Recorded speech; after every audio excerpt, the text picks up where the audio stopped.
तो कैसे हैं आप लोग। उम्मीद है आप सभी लोग अच्छे होंगे और अच्छे से अपनी पढ़ाई को कर रहे होंगे। आज की इस वीडियो में हम लोग एक नए चैप्टर को स्टार्ट करने वाले हैं जिस चैप्टर का नाम है नियंत्रण एवं समन्वय। आप लोग एकदम ध्यान से अच्छी तरीके से देखिएगा। हम लोग बायोलॉजी के सभी चैप्टर को खत्म कर चुके हैं। लास्ट चैप्टर यही बचा था, नियंत्रण एवं समन्वय। आज इसको भी खत्म कर देंगे, उसके बाद हम लोग केमिस्ट्री की ओर चलेंगे। ठीक है, तो चलिए बिना देरी किए हुए इस वीडियो को शुरू करते हैं। अब देखिए, इस यानी कि पाठ के बारे में हम थोड़ा बहुत जान लेते हैं।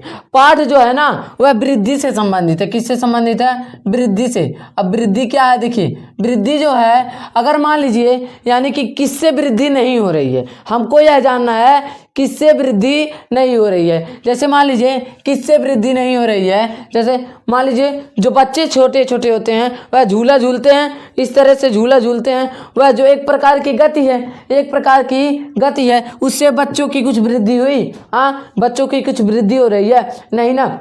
अब देखिए, कुछ जैसे भैंस होती है, भैंस क्या करती है? जुगाली करती है, यानी कि कुछ खा लेती है, उसको पचाती है, यानी कि उसको जुगाली करती है, तब उससे कुछ वृद्धि हो रहा है भैंस का?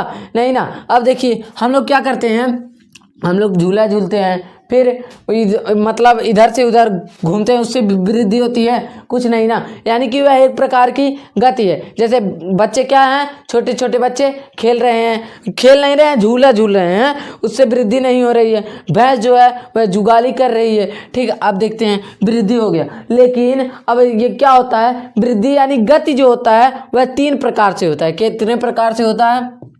3 प्रकार से। पहला ऐच्छिक, ऐच्छिक, दूसरा अनैच्छिक,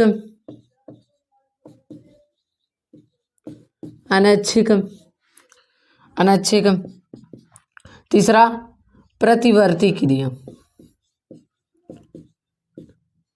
प्रतिवर्ती क्रिया। अब देखिए, ऐच्छिक, अनैच्छिक और प्रतिवर्ती क्रिया। अब ऐच्छिक क्रिया क्या होता है? ऐच्छिक क्रिया का मतलब जिस क्रिया को हम लोग करते हैं, यानी कि स्वयं अपने मर्जी से करते हैं। जैसे आपका मन कर रहा है पढ़ रहे हैं, ठीक है, आपका मन कर रहा है फ़ोन चला रहे हैं, आपका मन कर रहा है इस वीडियो को देख रहे हैं, वह क्या हो गया? ऐच्छिक क्रिया हो गया। क्या हो गया? ऐच्छिक क्रिया। अब अनैच्छिक क्रिया, अनैच्छिक क्रिया का मतलब जिसको हम अपने आप से स्वयं से नहीं करते हैं। जैसे हम खाना को खा लिए, खाना तो खा लिए, लेकिन उसका पाचन कौन कर रहा है? अमाशय के द्वारा, अमाशय में हो रहा है उसका पाचन। कौन कर रहा है? यानी कुछ एंजाइम मिल करके उसका पाचन कर रहा है। आपके कंट्रोल में है कि आप कह देंगे पाचन रुक जाए, कि थोड़ी देर बाद करें, जब हम सोएंगे तब पाचन हो। लेकिन ऐसा नहीं होता है। क्यों नहीं होता है? कि जब हम खा लेते हैं उसके बाद हमारा पाचन शुरू हो जाता है, छींक आना रहता है, छींक आ जाता है, यानी कि और जो हमारे शरीर में रक्त का परिसंचरण हो रहा है, यानी रक्त जो इधर से उधर दौड़ रहा है, वह क्या हो रहा है? अनैच्छिक क्रिया है। हम लोगों की क्रिया से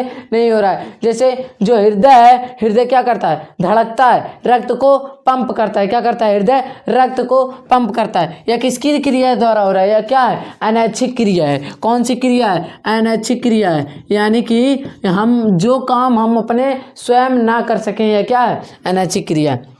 अब मोस्ट इंपॉर्टेंट, प्रतिवर्ती क्रिया। क्या चीज़? प्रतिवर्ती क्रिया। प्रतिवर्ती क्रिया का पहले उदाहरण समझते हैं। उदाहरण समझ लेने के बाद ऑटोमेटिक वह समझ में आ जाएगा। जैसे मान लीजिए कोई आग है। क्या है? कोई आग है। उस आग पे हमारा अचानक से हाथ गया। क्या गया? अचानक से हाथ गया, लेकिन थोड़ा सा जले, तुरंत अचानक से हाथ हट भी गया।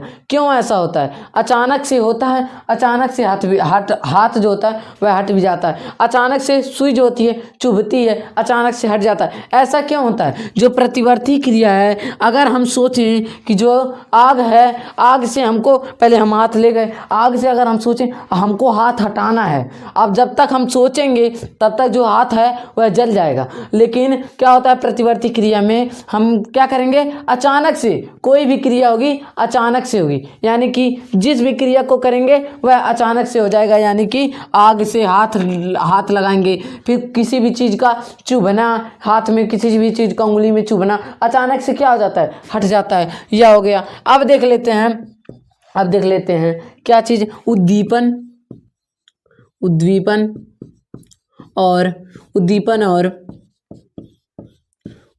और अनुक्रिया, अनुक्रिया। उद्दीपन और अनुक्रिया। अब जान लीजिए उद्दीपन क्या होता है, अनुक्रिया क्या हो जाता है। पहले उद्दीपन का मतलब समझ लीजिए इसका मतलब एक्शन, क्या चीज़, एक्शन, और इसका मतलब रिएक्शन, इसका मतलब रिएक्शन। मतलब आप देखिए, मान लीजिए एक चूहा है, क्या है, चूहा है, उस चूहे पे यानी कि पहले इसको छोड़िए।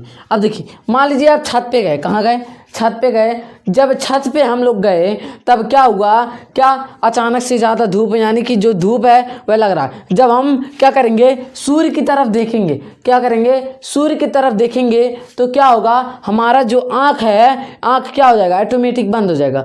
जब हम क्या कर रहे हैं, उद्दीपन का मतलब जो सूर्य का प्रकाश है वह उद्दीपन है, और हमारा जो आँख बंद हो गया वह अनुक्रिया है। क्या है, अनुक्रिया। अब जैसे कोई चूहा है, क्या है, चूहा है। अब जो चूहा है वह अपना खाना खा रहा है, क्या कर रहा है, अपना खाना बैठ के कहीं खा रहा है। अचानक से उसके पीछे आ गई बिल्ली, कौन आ गई, बिल्ली, क्या आ गई, बिल्ली आ गई। वह क्या करी, इसको पकड़ के खा गई। यानी कि चूहा था उद्दीपन, और क्या हो गया, कैट, अनुक्रिया। यानी कि एक्शन यह कर रहा था, रिएक्शन हो गया। यानी कि उद्दीपन का मतलब क्या, जो पहले यानी कि प्रकाश क्या हो गया।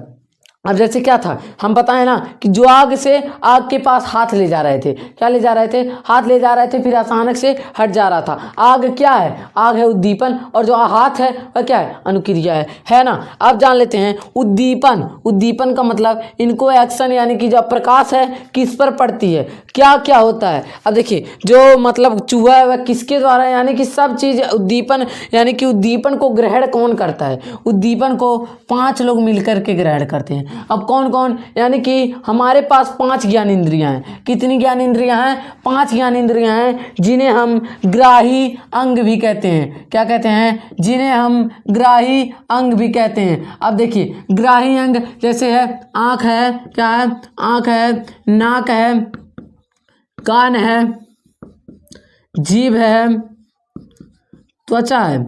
क्या है, आँख, नाक, कान, जीभ, त्वचा।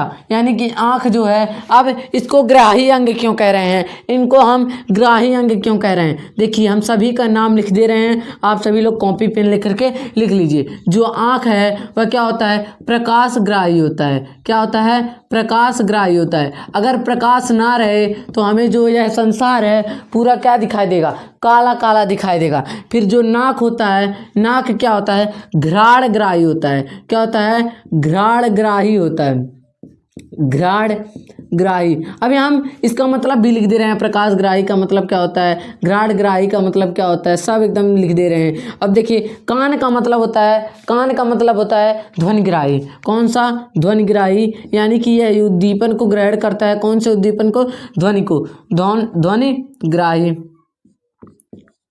ध्वनिग्राही। अब देख लीजिए जो जीभ है वह किसको ग्रहण करता है, स्वाद को ग्रहण करता है। इसीलिए हम इसका नाम दे देते हैं रस संवेदी ग्राही, रस संवेदी ग्राही। अब यह हो गया। अब देख लीजिए त्वचा जो है, त्वचा क्या है, ऊष्माग्राही।